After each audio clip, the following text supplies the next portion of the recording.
এ ভাই এদিকে আসেন তো। কি হয়েছে ভাই? এ ভাই এই মাটির ভিতরে গাঁজা বেচে কিনা? ভাই 100 টাকার হলেও হবে না। এই পুকুর বাড়ি বেচে, সে কিন্তু খুব সাংঘাতিক লোক। ওই দেখো, ওখানে চলে যাও, পাবা না। আমাকে থেকে বড় সাংঘাতিক আবার কিডা আছে? আসো। ওই তো ওই লোকটাই তো মনে আছে, যে জিজ্ঞাসা করি।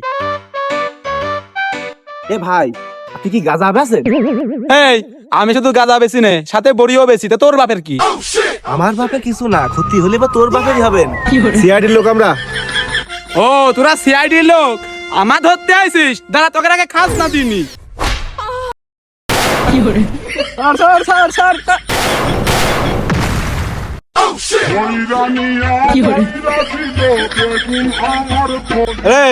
গাঁজা আমি বেশি, তোরা আমার কাছে গাঁজা কিনতে আসবি, তাই আমার ধরতে আসিস কি করতি?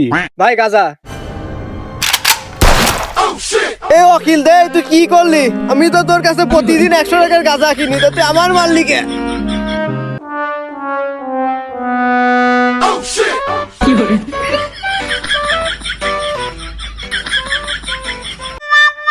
ভাই সব আমার মতন করে এইভাবে মাথা গরম করে কোনো কিছু কাজ করি ফেলবেন না। দেখলেন তো, আমি যেমন আমার নিজের কাস্টমারকেই দিলাম।